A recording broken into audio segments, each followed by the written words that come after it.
아, 요즘은 운전을 대부분 많이 하시잖아요. 운전면허 없는 사람이 거의 없는 그런 시대죠. 근데 운전하다가 제가 이번 주에, 사실은 이번 주에 설교 준비하기 되게 힘들었거든요. 그래서 이런저런 고민 되게 많았었는데, 근데 지난 주말, 그리고 이번 주 주초 생각하다가, 이 얘기를 일단은 시작을 해야겠다 싶은 부분이 뭐였냐면, 이제 저도 운전을 하고 움직여요. 근데 운전하다가 요즘 정말 많이 느끼는 건데요. 운전하다가 뭔가 주변에 화난 사람들이 정말 많은 것 같지 않으세요?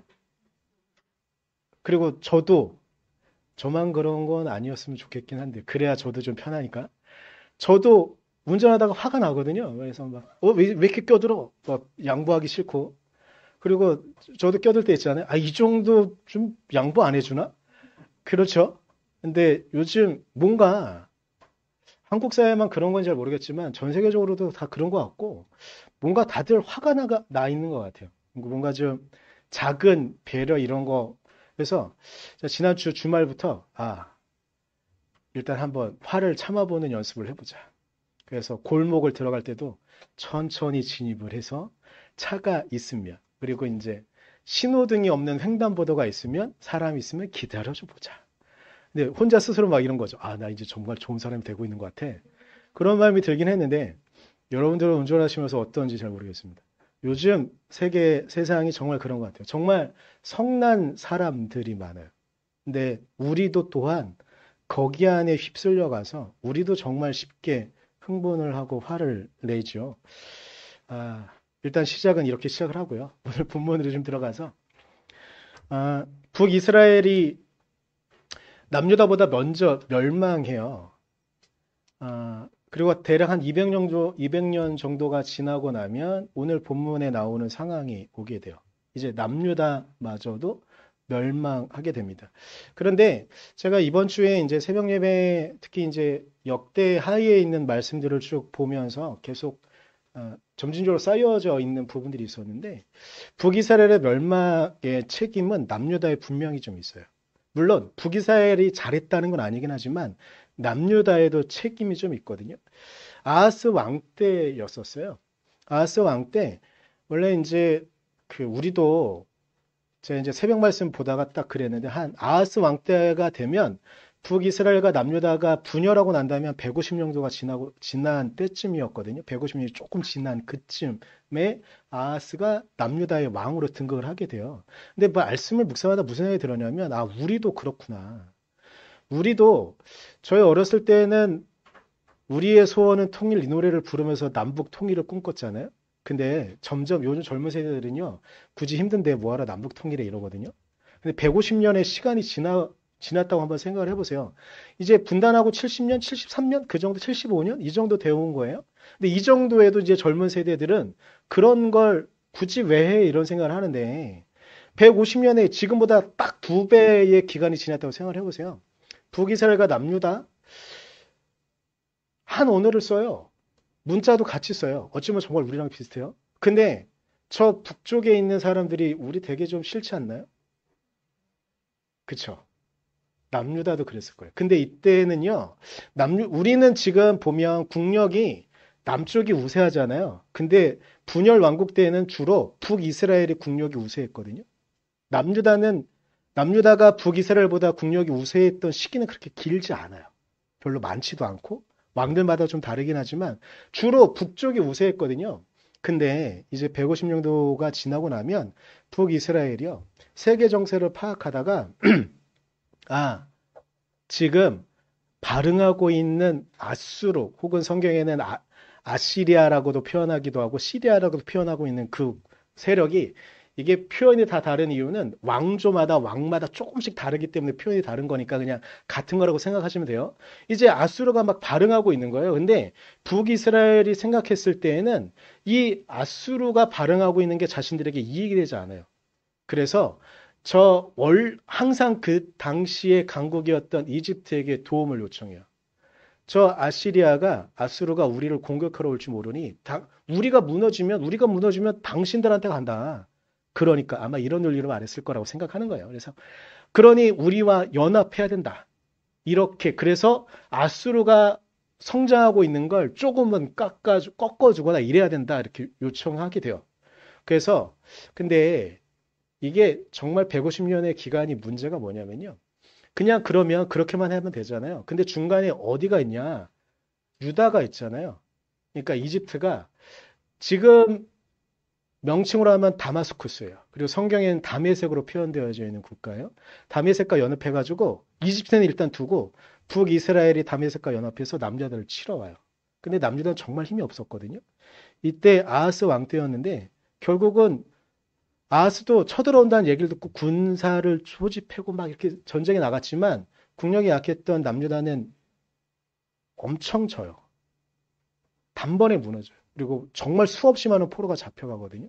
근데 이때 아하스가 선택한 게 있었는데 뭐였냐면 이게 특이하게 있었는데 남유다는 이집트랑 가깝거든요. 근데 이 아하스 왕 때쯤이 되면 오히려 남유다는 어찌 보면 하나님이 지혜를 준 걸 수도 있어요. 이 당시에 힘을 키우고 있는 건 이집트가 아니고 아수라는 걸 알고 있었거든요. 그래서 남유다는 아하스랑 연합하고 있었거든요. 그러니까 약간 북쪽? 그러니까 중간에 딱 이렇게 나눠져 있는 거예요. 그래서 북쪽에 있는 아수르한테 도움을 요청해요. 우리가 지금 위협을 당하고 있으니 전쟁에 졌으니 우리를 도와달라. 그래서 아시리아는 명분이 생겼잖아요. 그래서 북이스라엘을 치러 와요. 물론 이때 북이스라엘이 바로 멸망하진 않지만 본봉황도 세우기도 하고 총독도 세우기도 하긴 하지만 결국은 얼마 지나지 않아 북이스라엘은 멸망해요. 그러니까 남유다의 책임도 분명히 있거든요. 근데 이제 오늘 본문이 보게 되면 남유다는 단번에 멸망하지는 않았었어요. 바벨론으로부터 멸망하게 되어지는데 처음부터 그러니까 바벨론의 특이한 정책이 있었는데 이 지금 남유다를 멸망시킬 때의 바벨론의 왕의 기본적인 정책은 그 지역에 있는 문화를 대부분 인정하고 종교도 인정하는 거거든요. 그래서 굳이 우리가 최고라는 것만 인정하고 너네는 밑에 있는 국가만 인정하면 굳이 건들지 않았거든요. 일단은 예루살렘 성을 믿으면서 남유다 사람들은 버텨요. 그리고 때로는 그 바벨론이 세운 총독을 암살하기도 하고 예레미야 선지자 우리 오늘 본문의 마지막 부분의 31절에 보면 예레미야의 예언이 성취된 것이라 말씀도 있잖아요. 이 부분은 뭐냐면 예레미야는 이때 하나님의 뜻을 알았어요. 우리는 저항하면 안 된다. 우리 나라는 무너졌다. 우리는 이제 왕으로서 갖고 있는 이런 국가의 정체성은 포기해야 된다. 하나님께서 우리가 끌려가더라도 분명히 하나님께서 우리를 다시 이곳에 돌아오게 할 테니 괜한 짓 하지 말아라. 이게 예레미야의 예언이었었어요. 하지만 역시 사람들은 예언자의 말을 듣지 않아요. 선지자의 말을 듣지 않아요. 그래서 끊임없이 자신들의 주권을 찾겠다고 생각하는 사람들이 바벨론이 억지로 세운 왕을 암살하기도 하고요. 총독을 보내는데 총독도 암살하게 돼요. 그래서 바벨론이 어떻게 하냐면요. 오늘 본문에 이건 뭐냐면요. 바벨론이 원래 거대한 왕조거든요. 그러니까 북이스라엘은 아수르가 무너뜨렸지만 남유다는 바벨론이 무너뜨렸는데 이 바벨론은 어떻게 하냐. 예루살렘 성은 웬만해서 무너지는 성이 아니에요. 그러니까 그 성이기 때문에 자체가 무너지지 않는 그런 성에다 이걸 잘 만들어서 했기 때문에 웬만해서 무너지지 않았거든요. 근데 바벨론이 정말 강국인 건 뭐냐면 그러니까 이 앞에다 산성을 아예 올려요. 거대한 산을 올린 거 산성을 올려요. 그래서 위에서 공격할 수 있도록. 결국 그래서 예루살렘 성이 무너지게 돼요. 이런 상황 가운데 있는 거거든요. 근데 저는 어찌 보면 왕조가 무너지고 이런 시기를 좀 생각해 보면 그리고 예레미야가 굳이 왜 왕조가 있는데 그것도 다윗 왕의 후손이 통치하고 있는 왕조가 있는데 예레미야는 왜 하나님의 말씀을 들어 이야기하면서 우리는 이제 망했다라고 왜 망할까? 저항하지 말라고 말할까? 그러니까 우리가 성경을 보면서 계속 느끼는 건데 유대인들은 우리랑 정말 비슷하지 않아요? 민족적인 정체성을 포기하지 못하는 우리, 그리고 우리를 계속 침범하는 사람이 있어 우리 계속 저항하잖아요. 유대인들도 그랬을 거란 말이에요. 근데 예레미야는 그렇게 하지 말라고 그래요. 왜 그랬을까? 한참 많은 고민을 했어요. 근데 저는 오늘 말씀을 준비하면서 든 생각이 있었는데 뭐냐면 왕은 이제 필요 없다. 이스라엘 백성들이 자꾸 교만해지는 이유는, 이스라엘 백성들이 자꾸 하나님을 찾지 않는 이유는 눈에 보이는 왕, 물론 남유다의 왕들은 역대기에 있는 내용들을 좀 보면 남유다의 왕들은 북이스라엘 왕들과 좀 다르게 하나님을 찾는 왕들이 많았거든요. 그러니까 그때마다 하나님께서 남유다를 조금씩 보호해 주시고 막 이런 걸 지켜준단 말이에요. 그러니까 좋은 왕만 있으면 우리가 하나님의 백성으로 있을 수 있어라고 그들은 생각했기 때문은 아니었을까? 저 왕이 하나님을 잘 찾으면 우리의 신앙도 중요한데 왕이 그렇게 하면 그래 왕이 잘 하니까 하나님 찾지 않아도 하나님 없이도 이 땅을 살아갈 수 있어 라고 생각한 것은 아니었을까요? 왕이 우리를 지켜주는 한 우리는 무너지지 않을 거라고 그들은 생각하는 것은 아니었을까요? 그들은 그래서 끊임없이 다윗 왕을 생각한 거죠. 먼 조상들이 이야기했던 300년 혹은 400년 전에 있었던 다윗 왕을 꿈꾸면서 다윗 왕의 후손이잖아. 그러니까 그 사람들이 우리를 지켜주면 그리고 그 사람들이 하나님 앞에 신실하면 우리가 신실하든 말든 그 사람만 잘하면 왕만 잘하면 제사장들만 잘하면 우리는 먹고 사는데 문제가 없겠지라고 생각한 것은 아니었을까요? 그렇기에 하나님께서는 그 왕마저 무너뜨린 것은 아닐까요? 예레미야의 입을 통해서 이제 우리나라는 멸망한다. 이건 하나님의 뜻이다. 돌이키려고 하지 말아라. 라고 말씀하시는 이유는 이제 그만 너희들이 눈앞에 보이는 왕을 쫓지 말고 너희들의 눈앞에 보이는 바벨론 때 쳐들어와가지고 예루살렘 성전이 무너졌다 그랬잖아요. 지금의 예루살렘을 가서 성지 순례할 때 보는 통곡의 벽이 남아있는 이 예루살렘 성전은 솔로몬이 지은 성전이 아니에요. 참고로 말씀드리면. 근데 이렇게 완전히 무너뜨리신 이유는 이제 너희 눈에 보이는 것 쫓지 말고 눈에 보이는 왕, 너희들이 대화할 수 있고 음성을 들을 수 있는 너희들의 왕, 너희들이 가서 예배할 수 있는 예루살렘 성전, 그곳에서 견고하게 너희를 지킬 수 있을 만한 그 무엇을 의지하지 말고 하나님만 찾아라. 이제 좀 깨달아라고 말씀하신 것은 아니었을까요? 나라가 망했습니다. 그럼 이제 그들은 하나님을 찾아야 했었을 텐데 이스라엘 백성들은 역시나 그러지 않습니다. 신기한 게 있는데 유대인들이 정말 신기한 게 있는데 어찌 보면 그 대한민국에 남아있는 사람 생각해 보시고요. 저 뭐 키르기즈스탄 뭐 이런 탄의 나라에 있는 우리 고려인들 생각해 보세요. 민족적인 정체성을 어떻게든지 지키려고 하는 사람들은 우리가 더 강할까요? 아니면 저 멀리 있는 사람들이 더 강했을까요? 저 멀리 있는 사람들은요. 원래 거기는 쌀 농사하는 지역이 아니거든요. 밀 농사하는 곳이에요. 근데 거기서 어떻게든지 경작하면서 논을 만들어요.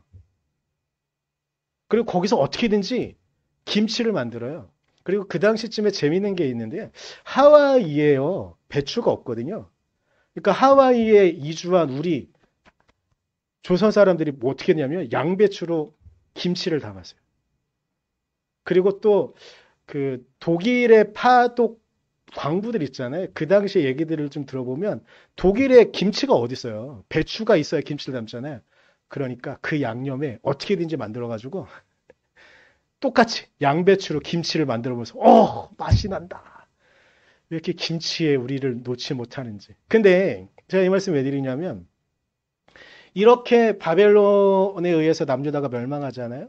정책이 있었는데 북이스라엘도 마찬가지였고 남유다도 마찬가지인데 이 민족적인 정체성이 너무 강하니까 이 땅에 있었던 지도자 계급인 사람들을 다 타지로 다 내보내요. 근데 정말 하나님의 신비는 뭐냐면요. 이때부터 오히려 더 이스라엘 백성들은 하나님을 더 찾는 사람들이 많아졌어요. 하나님의 율법을 어떻게든지 지키려고 하는 사람이 더욱더 늘어나는 거예요. 평상시에 왕이 있을 때 안식일을 툭하며 범하던 사람들이요.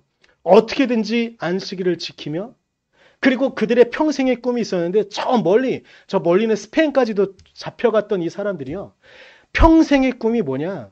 6월절이 되어서 나의 조상의 땅 예루살렘에 방문해서 6월절에 하나님께 예배하는 게 그들의 평생의 꿈인 사람들. 오히려 나라가 있을 때는 그렇게 하나님의 말씀을 쫓으라고 하나님 말씀에 신실하라고 말했는데 그렇게 그냥 왕 탓하고 제사장 탓하고 지도자 탓하면서 하나님 말씀 저 멀리에 뒀던 사람들이요. 이제 쫓겨갔더니 그곳에서도 하나님을 찾는 거예요. 그런데 하나님께서는 끊임없이 선지자들을 보내고 예언자들을 보내면서 이 땅에 있는 유대인들에게 하나님의 말씀을 쫓으라고 하세요. 그런데 그들은 끊임없이 아니야, 우리는 아브라함의 자손인데. 그리고 이때쯤에 문제가 생기는 게 있는데요. 예루살렘 성전은 바벨론이 한번 부수고 난 다음에 터만 남거든요. 그런데 이 성전을 어떻게든지 다시 지어요. 근데 문제가 뭐냐면 눈에 보이는 성전 의미가 있어요. 근데 또 이 사람들이요. 우리는 성전이 있으니 저 시온성이 있으니 우리는 하나님의 백성이니 이 아브라함의 후손이니 유대인이니 우리는 당연히 구원받아라고 생각합니다. 우리에겐 율법이 있어. 우리에겐 예루살렘 성전이 있고 우리는 아브라함의 자손이야 라고 하면서 그들은 또 그것 안에 만족하며 그것 안에 모든 구원이 끝났다고 생각합니다. 그래서 어찌 보면 이 땅에 하나님이 오신 거예요. 이 땅에 예수님이 오신 이유는요. 여전히 하나님을 찾으라고 하는데 또 예루살렘 성전을 다시 수복하고 나니 복원하고 나니 또 그들의 나쁜 버릇이 나오는 거죠. 눈에 보이는 거 있으니까. 그리고 자신들의 평생의 꿈에 어떻게든지 유대 땅에 가서 예루살렘 성전에 가면 무너졌던 예루살렘 성전을 다시 만든 하나님의 역사가 있으니 우리는 그걸로 만족하는 거예요. 근데 하나님은 그렇지 않으세요. 하나님은 계속 말씀하세요. 너희들이 율법이 있다고 너희들이 모든 것이 만족한다고 생각하니? 아니, 돌판에 새겨진 율법이 중요한 게 아니라 이 율법을 너희들의 심장에 새기라고 말씀하세요. 너희들의 마음에 새기라고 말씀하세요. 아니, 돌판에 자꾸만 사람들이 의지하는 거예요. 눈에 보이는 돌판에 의지하는 거예요. 눈에 보이는 예루살렘 성전에 의지하는 거예요. 눈에 보이는 목소리를 들을 수 있는 왕의 음성에 그들이 집중했더니 하나님께서 그것마저 무너뜨리셨는데 여전히 깨닫지 못하는 거예요. 그래서 하나님이 이 땅에 직접 오십니다. 그래서 이 땅에 예수님께서 성육하셔서 이 땅에 오셨어요. 성육신이라는 건 이 땅에 하나님께서 직접 오셨다는 의미를 갖는 거죠. 이제 그만 너희들 마음에 새긴 율법을 가져야 되는데 헛된 것 돌판에 새겨진 것 쫓지 말고 제발 너희들의 마음 가운데 두어야 될 예수 그리스도를 쫓아라라고 하나님께서 그분께서 직접 이 땅에 오셔서 우리에게 그분의 삶을 보여주신 것이죠. 그런데 그분께서 어떻게 되셨죠? 죽으시고 부활하시고 승천하셨어요. 이제 승천하실 때쯤에 문제가 또 생기는 거예요. 사람들의 버릇이 있어요. 유대인들의 버릇이 있고. 근데 유대인들만 탓할 게 아니라 우리도 계속 그래요. 우리도 계속 뭔가 눈에 보이고 의지할 만한 거, 뭔가 있어야지만 우리의 믿음이 유지되는 것처럼 생각하잖아요. 근데 또 문제가 생기네요. 그 예수님이 부활하셨으면 우리랑 계속 계시면 좋겠는데 사라지셨어요.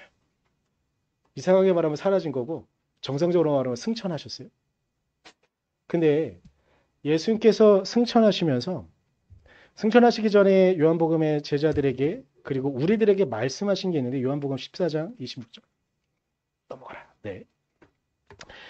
예수님께서 우리에게 약속하신 것이 있어요. 보혜사 곧 아버지께서 내 이름으로 보내실 성령 그가 너희에게 모든 것을 가르치시고 내가 너희에게 말한 모든 것을 생각나게 하시리라.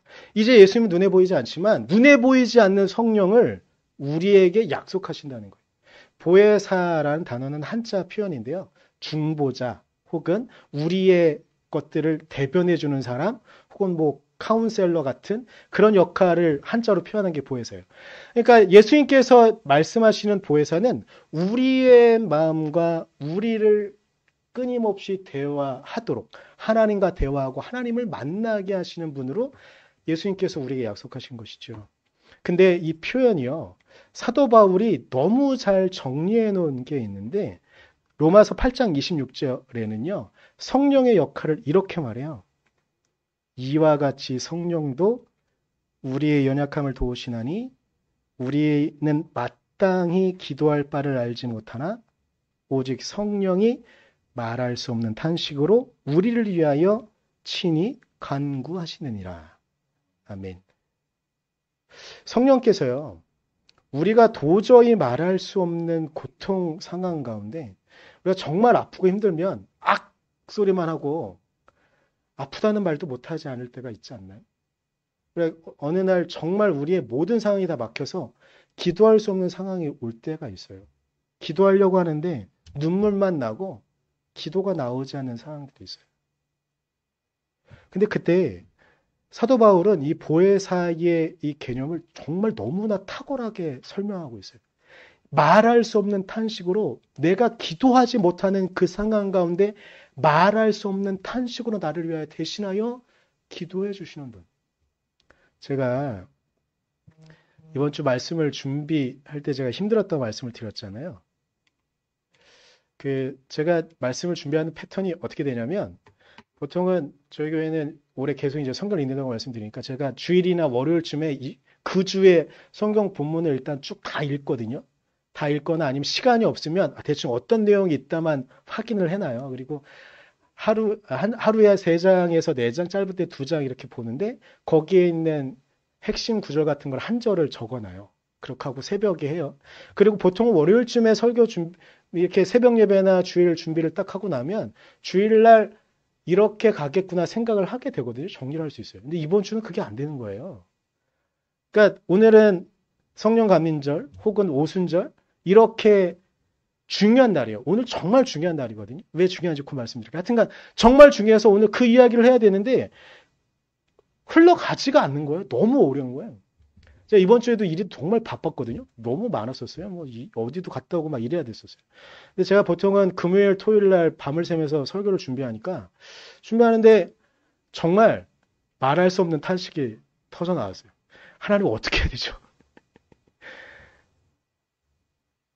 성령 강림은요, 우리 교회에 정말 중요한 거예요. 이런 성령을 이렇게 중요시 여기는 종교는요, 우리 기독교 말고는 없어요. 근데 정말 이걸 얘기해야 되는데, 아니, 어떻게 해야 돼? 너무 답답. 정말. 그래서 제가 금요일 한 11시쯤 집에 왔고요. 교회에 한 11시 반, 12시 거의 다 돼서 올라왔는데, 이번 주 본문에 이런데, 성령 감림을 어떻게 말해야 되지? 막 너무, 근데 말할 수 없는 탄식이 딱 나왔어요. 근데 그때 머리를 땅 치면서 정리가 되는 게 있었어요. 뭐냐면, 오늘 설교 제목이었어요. 그래, 나라가 망했잖아. 나라가 망했다. 원래는 한자로 표현하면 망국이죠. 근데 한자 표현보다 그냥 나라가 망했다는 표현이 직관적이었어요. 나라가 망했어. 하나님께서 왜 나라를 멸망하게 하셨지? 나라를 의지하지 말라? 나를 지키고 우리를 지키고 있다 어떤 체계를 의지하지 말라? 이제 하나님을 의지해야 된다? 그렇구나. 근데 성령 강림도 생각해 봤어요. 예수님께서 왜 성령을 우리에게 약속하시고 우리가 성령을 경험하게 하실까? 이제 우리는 성령을 통하여 자꾸 우리 눈에 보이는 거 자꾸 의지하죠. 우리는 교회 출석하잖아요. 그리고 부평서북교회도 이제 재건축을 하고 있잖아요. 여러분 어찌 보면 재건축한 교회가 여러분의 보이는 우상이 될 수도 있어요. 정말 죄송한 말씀이지만. 그리고 여러분, 제가 이 앞에서 제가 설교하고 있잖아요. 제가 여러분에게도 우상이 될 수 있어요. 근데 하나님께서 말씀하시는 게 있어요. 저를 통해서 오늘 여러분에게 정말 들리게 하기 원하시는 말씀, 제가 말할 수 없는 탄식으로 하나님 어떻게 해야 되죠? 막 이럴 때 저에게 던진 말씀 뭐냐면, 너 무너지는 거야. 저는 무너지는 겁니다. 여러분, 저를 통해서 저희가 오늘 여러분에게 전달해주는 말씀을 통해서 여러분, 하나님 만나지 마시고요. 그 말씀 속에서 저를 만나지 마시고요. 저의 말씀을 통해서 여러분이 하나님을 만나셔야 되는 거예요. 제가 뭐 이런저런 막 소리 막 질러대고 막 저 말 빠르잖아요. 말 빨리 하고 막 이렇게 하면서 열변을 토하고 이게 문제가 아니고요. 이런 단어 하나하나 속에서 여러분에게 말씀하시는 하나님의 말씀이 여러분에게 들려야 되는 겁니다. 여러분이 저를 우상으로 만든다면요. 우리 교회의 건물을 우상으로 만든다면 하나님께서는 그걸 무너뜨리실 거예요.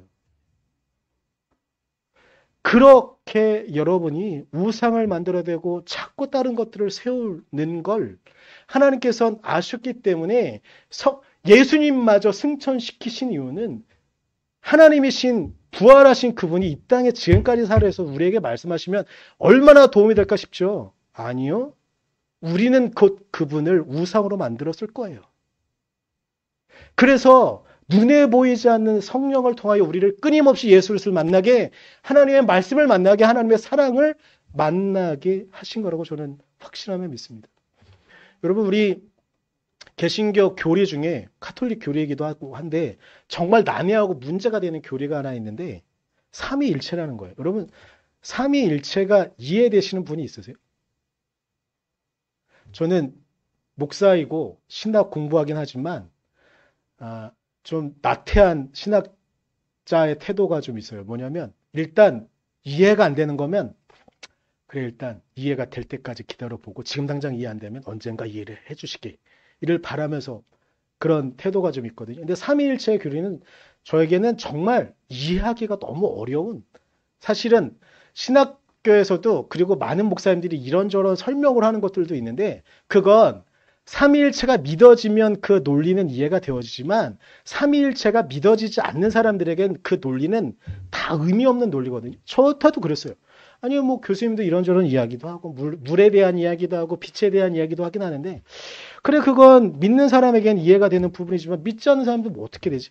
근데 제가 그걸 깨닫게 되어진 순간이 있었어요. 그 순간은 제가 정말 힘들 때였었어요. 언제였냐면 저희 어머니가 요양원에 가실 때쯤이었었어요. 우리 어머니가 치매가 들어가지고 정말 힘들게, 그리고 이제 뭐 이런저런 상황들 때문에 제가 어머니를 감시해야 되는 상황이 있었어요. 그래서 제가 새벽 2시, 3시까지 어머니가 깊이 잠들어서 아침에 일어날 때까지 일단은 어머니를 계속 보면서 있어야 되는 때가 있었거든요. 저 목사잖아요. 뭐 하겠어요? 성경 읽거나 책을 읽겠죠? 그때 책을 읽었어요. 책을 읽는데 초대교회 교회 역사에 대한 것들을 좀 보고 있었거든요. 근데 그때 놀라운 걸 발견했어요. 뭐냐면 우리는 삼위일체를 어떻게든지 그냥 이해를 못 하겠으니까 삼위일체는 아시겠지만 성부 하나님, 성자 하나님, 성령 하나님이 동일하시며 또한 다른 역할을 하고 있다의 교리적 설명이잖아요. 근데 이걸 그때 책을 읽으면서 어떻게 이해하게 되냐면 초대교회 교회인들에게 삼위일체는 정말 어려운 문제가 아니었었어요. 근데 왜냐면요. 예수님이 승천하시고요.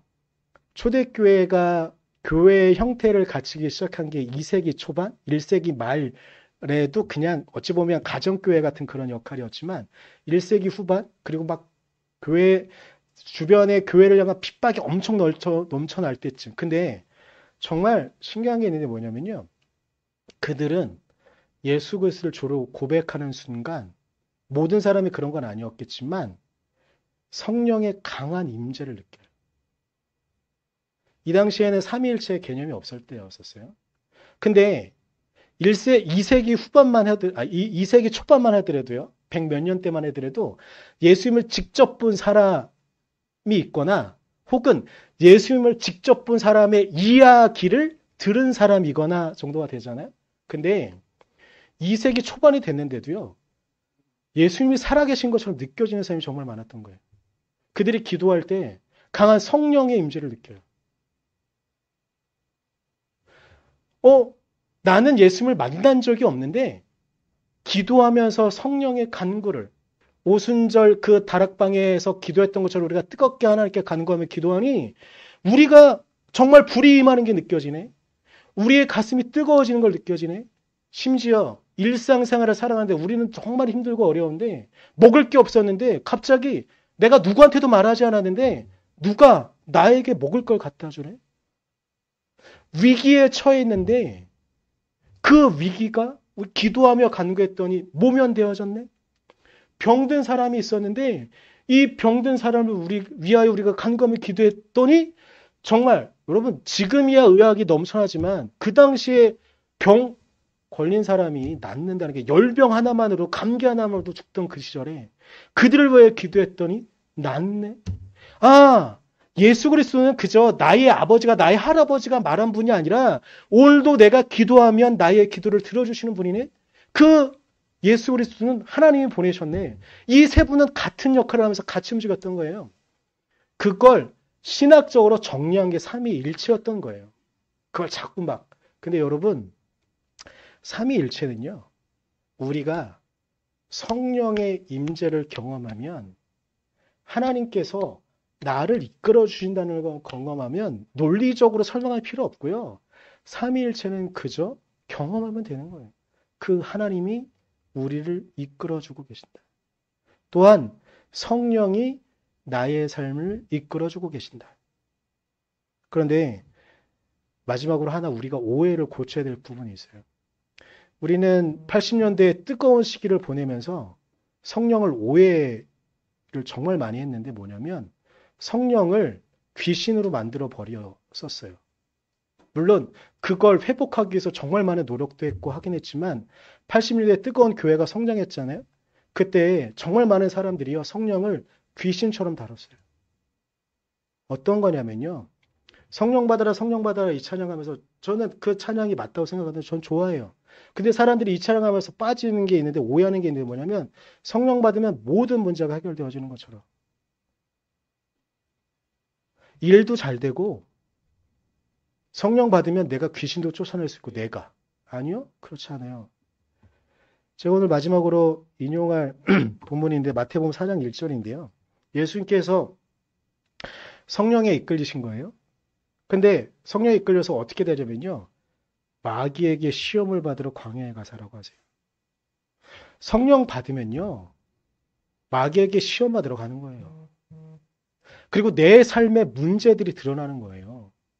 성령 받으면 내가 엄청난 능력이 생겨서 뭐 돈도 잘 벌게 되고 내 주변에 있는 인간관계도 좋아지게 되고 이런 게 아니라 내 모습이 보이니 내가 정말 하나님 없이 살았구나.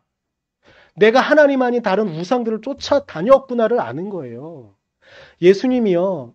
성령에 이끌려가지고요. 마귀에게 시험을 받으러 광야에 가세요.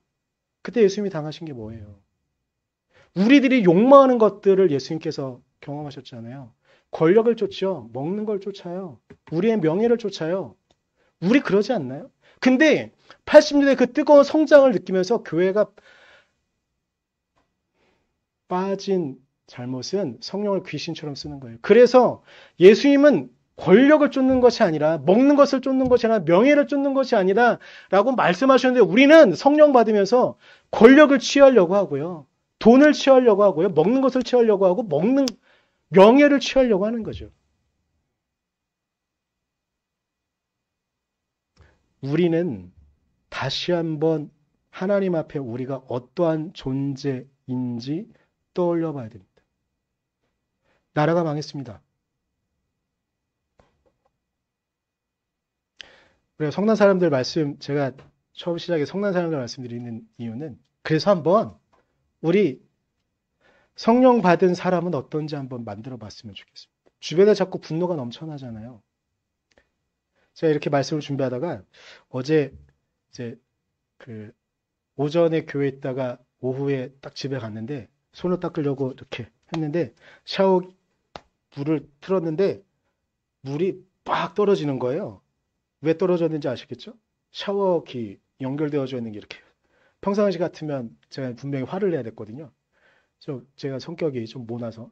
근데 설교를 준비하고 있었잖아요. 그래서 다음부터 하지 마. 그래서 그냥 물만 닦았어요. 이런 작은 것 하나. 우리가 나라가 망한 그 시기쯤에 이스라엘은 어땠을까?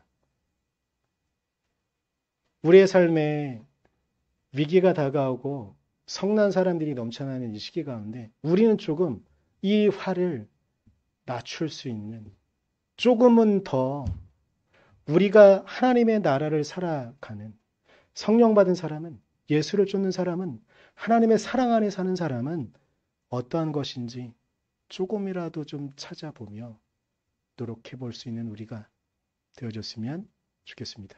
기도하겠습니다.